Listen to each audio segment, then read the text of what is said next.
Hello everyone, welcome to enlighten learning. So new education policy 2020 release हो चुकी है, आ चुकी है। काफी बड़ा ट्रांसफॉर्मेशन लेके आई है ये new education policy India education system में। सबसे बड़ा जो चेंज किया गया है न्यू एजुकेशन पॉलिसी में वो ये है कि ministry of human resource development means MHRD ministry का नाम बदलकर मिनिस्ट्री ऑफ एजुकेशन कर दिया गया है। देखिए, स्टार्टिंग में मिनिस्ट्री ऑफ एजुकेशन ही नाम हुआ करता था MHRD का, बट 1992 में ये नेम चेंज कर MHRD डिपार्टमेंट कर दिया गया था। Ministry of human resource development अब रिनेम हो गई है और जो न्यू नेम है वो है मिनिस्ट्री ऑफ एजुकेशन।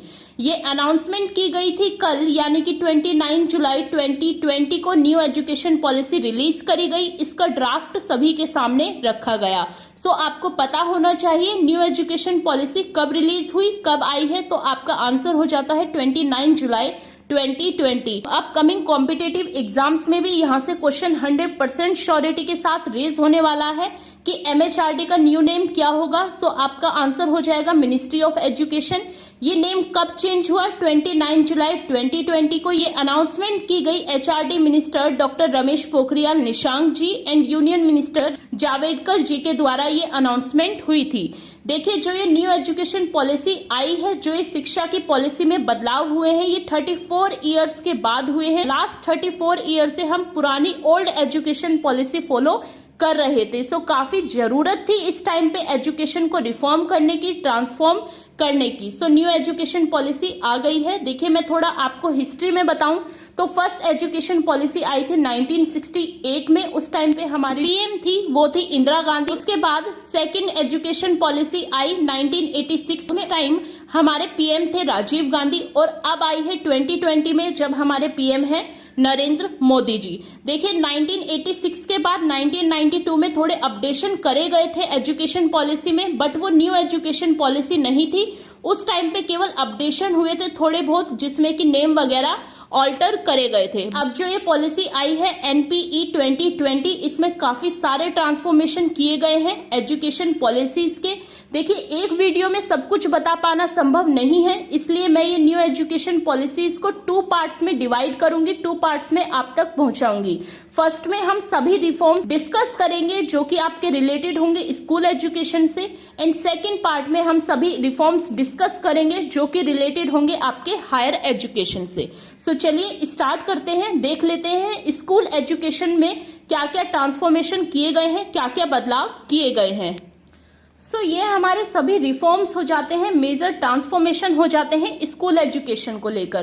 फर्स्ट हो जाता है universalisation of early childhood care education, जिसकी शॉर्ट फॉर्म हो जाती है ECCE। देखिए, यूनिवर्सलाइजेशन किया जाएगा अर्ली चाइल्डहुड के लिए, मीन्स जो प्री नर्सरी के बच्चे हैं उनके पेरेंट्स को बताया जाएगा कि उन्हें 3 साल तक अपने घर पर कैसे कैसे बच्चों को एजुकेट करना है। उसके बाद चाहे वो आंगनवाड़ी में पढ़ रहे हो या फिर किसी स्कूल में, उन्हें भी यूनिवर्सलाइजेशन किया जाएगा। सभी के लिए एक ही रूल्स एंड गाइडलाइन अप्लाई की जाएंगी। नेक्स्ट हो जाता है national mission on foundation literacy. देखिए, एक नेशनल मिशन स्टार्ट होगा जो कि होगा आपका फाउंडेशन लिटरेसी को लेकर और न्यूमेरिकसी को लेकर। लिटरेसी में ये होगा कि सभी हर एक बच्चा लिटरेट हो, पढ़ा लिखा होना चाहिए। जितने भी बच्चे हैं उन सबको एजुकेशन प्रोवाइड करी जाएगी, एक्सेस करा जाएगा उन सभी बच्चों तक जो कि एजुकेशन लेने में असमर्थ हैं, चाहे वो फाइनेंशियली कंडीशन हो या फिर और कोई कंडीशन हो जिस वजह से वो एजुकेशन नहीं ले पा रहे हैं, उनके पास तक एक्सेस कराया जाएगा। 5 साल तक के बच्चों को लिटरेट कराया जाएगा, पूरी तरीके से पढ़ाया जाएगा और उन्हें न्यूमेरिकसी का ज्ञान कराया जाएगा, मीन उन्हें गिनतियों के बारे में पूर्ण तरह से समझाया जाएगा ताकि वो अपने फ्यूचर में कुछ कर सके, उन्हें किसी प्रकार की प्रॉब्लम ना हो। काफी अच्छा रिफॉर्म है, ये काफी अच्छा मिशन स्टार्ट होगा इस पॉलिसी के तहत। नेक्स्ट देखिए, जो हमारा स्ट्रक्चर होता था स्कूल एजुकेशन का वो होता था 10+2 मीन्स 10th और 12th का बेस स्ट्रक्चर था। अब वो स्ट्रक्चर रिफॉर्म हो गया है और वो हो गया है 5+3+3+4 मीन्स जब 10th के बाद बच्चा 12th में जाता था तो उसे स्पेशलाइजेशन चूज करना होता था। यहाँ पर अब स्पेशलाइजेशन नहीं चूज करना होगा, चाहे वो आंगनवाड़ी में पढ़ रहा हो या फिर किसी स्कूल में पढ़ रहा हो, उसे पूरी एजुकेशन दी जाएगी, उसे बेसिक स्किल बेस्ड नॉलेज दी जाएगी, रटने पर बिल्कुल भी ध्यान नहीं दिया जाएगा। उसके बाद जब वो 8th में आएगा तो उसे जो भी उसका इंटरेस्ट होगा उसके बेसिस पर उसे पढ़ाया जाएगा। मीन्स जो बोर्ड एग्जामिनेशन का फीवर होता था वो यहाँ पर रिड्यूस किया जाएगा और बच्चे का कोई भी एक प्रॉपर स्पेशलाइजेशन होगा। जैसे पहले क्या होता था कि फिजिक्स वाले जो साइंस वाले स्टूडेंट्स होते थे वो आर्ट्स का कोई भी सब्जेक्ट नहीं चूज कर सकते थे, बट इस पॉलिसी के जरिए जो फिजिक्स वाले स्टूडेंट हैं वो भी अपनी मर्जी से कोई एक सब्जेक्ट चूज कर पाएंगे। मेजर एंड माइनर सब्जेक्ट होंगे, मेजर में उनका अपना स्पेशलाइजेशन होगा और माइनर में वो अपने इंटरेस्ट के हिसाब से, चाहे वो सिंगिंग हो, चाहे वो आर्ट्स का कोई सब्जेक्ट हो, कुछ भी हो, वो उसे चूज कर सकते हैं। तो ये एक न्यू इंपॉर्टेंट रिफॉर्म हो जाता है। यहां से आपका क्वेश्चन भी रेज हो सकता है कि 10+2 स्ट्रक्चर को रिप्लेस कर अब कौन सा स्ट्रक्चर आया है, तो आपका आंसर हो जाएगा 5+3+3+4। नेक्स्ट है आपका करिकुलम इंटीग्रेटेड। 21st सेंचुरी के हिसाब से आपका करिकुलम डिसाइड किया जाएगा स्टूडेंट्स का, चाहे वो मैथमेटिकल थिंकिंग हो या फिर साइंटिफिक थिंकिंग हो, टेम्पर हो, उससे रिलेटेड करिकुलम बनाया जाएगा। कोई भी यहाँ पर डिफरेंस नहीं होगा आर्ट्स और साइंस के स्टूडेंट्स के बीच में। देखिए मैंने जैसे बताया कि साइंस का स्टूडेंट्स आर्ट्स के सब्जेक्ट नहीं ले पाता था, अब वो ले सकता है। इस न्यू एजुकेशन पॉलिसी के द्वारा ऐसा करिकुलम बनाया जाएगा कि साइंस का स्टूडेंट भी अपनी मर्जी से इस सब्जेक्ट को चूज कर सके। जो भी गिफ्टेड चिल्ड्रंस होते हैं, जिन्हें हम ब्रिलियंट बोलते हैं या फिर भगवान का वरदान बोलते हैं, उनके लिए अलग से एजुकेशन सिस्टम होगा, उनके लिए अलग से उन्हें और ज्यादा टैलेंटेड बनाने के लिए एफर्ट्स किए जाएंगे। चाहे वो आपका बच्चा किसी प्राइवेट स्कूल का हो या फिर किसी आंगनवाड़ी स्कूल का हो या फिर किसी पब्लिक स्कूल का हो, गवर्नमेंट स्कूल का हो, हर किसी स्टूडेंट को यहाँ पर तराशा जाएगा। नेक्स्ट हो जाता है आपका जेंडर इंक्लूजन फंड। यहाँ पर जो आपकी गर्ल्स चाइल्ड स्टूडेंट है उनके लिए स्पेशली फंड निकाले जाएंगे, जिससे कि सभी गर्ल्स अच्छे से एजुकेट हो सकें, अच्छे से पढ़ सकें। नेक्स्ट हो जाता है KGBVS मीन्स कस्तूरबा गांधी बाल विद्यालय। केवल 8th या फिर कहीं कहीं 10th क्लास तक होते थे, अब वो 12th क्लास तक होंगे। सो ये भी काफी अच्छा इनिशिएटिव लिया गया है इस न्यू एजुकेशन पॉलिसी के द्वारा। रिडक्शन इन करिकुलम में रिडक्शन किया जाएगा। बच्चों के ऊपर जो बर्डन होता है स्टडी का उसे खत्म किया जाएगा, केवल उनके कॉन्सेप्ट को डेवलप करने के लिए फोकस किया जाएगा ताकि वो अपनी डेवलप्ड स्किल्स को आगे भी अप्लाई कर सकें। Vocational integration from class 6 onward, vocational integration भी स्टार्ट हो जाएगा क्लास 6 से। मीन्स क्लास 6 के बाद बच्चे 10 डेज की इंटर्नशिप पर जाएंगे, जिससे वो सीखेंगे, इंटीग्रेट होंगी यहाँ पर चीजें। सो काफी अच्छा रिफॉर्म किया गया है इस स्कूल एजुकेशन को लेकर। जो इसमें इंपॉर्टेंट है मैं आपको बता देती हूँ। एक तो ये सिस्टम चेंज हुआ है 10+2 का, साथ ही नेशनल मिशन चलेगा लिटरेसी और न्यूमेरिकसी के लिए। नेक्स्ट उनके करिकुलम का वेटेज कम किया जाएगा, गिफ्टेड स्टूडेंट पर ध्यान दिया जाएगा। जो भी सेपरेटेशन होता है बिटवीन साइंस और आर्ट्स के स्टूडेंट्स के बीच में उसे कम किया जाएगा, सेपरेटेशन को बिल्कुल ही हटा दिया जाएगा। कस्तूरबा गांधी जो विद्यालय है वो 12th तक होंगे। Next one is new national curriculum बनेगा। मैंने आपको बताया न्यू करिकुलम बनाया जाएगा चाइल्डहुड एजुकेशन के लिए, स्कूल एजुकेशन के लिए, टीचर्स एंड एडल्ट एजुकेशन, हर किसी के लिए न्यू करिकुलम होगा। जो बोर्ड एग्जामिनेशन का स्टेक होता है, फियर होता है बच्चों के दिमाग में, मन में, उसे रिलीज किया जाएगा। उन्हें केवल नॉलेज बेस्ड कॉन्सेप्ट उनको दिए जाएंगे और कोशिश करी जाएगी बोर्ड के जो एग्जाम हो वो 2 प्रकार से हो। फर्स्ट होंगे आपके सब्जेक्टिव एंड ऑब्जेक्टिव। यहाँ पर बच्चों के concept based, skill based question based होंगे। तो काफी बड़ा रिफॉर्म है ये बोर्ड एग्जामिनेशन के लिए। एंड सेकेंडली बोर्ड एग्जामिनेशन में जो चेंज हुए हैं वो ये है कि बोर्ड के एग्जाम 2 टाइम्स कराए जाएंगे। मीन्स मिड में भी होंगे एंड लास्ट ईयर में भी होंगे, जिससे कि स्टूडेंट के ऊपर फियर ना रहे, वो घबराए ना बोर्ड के एग्जाम से। नेक्स्ट हो जाता है medium of instruction till grade 5।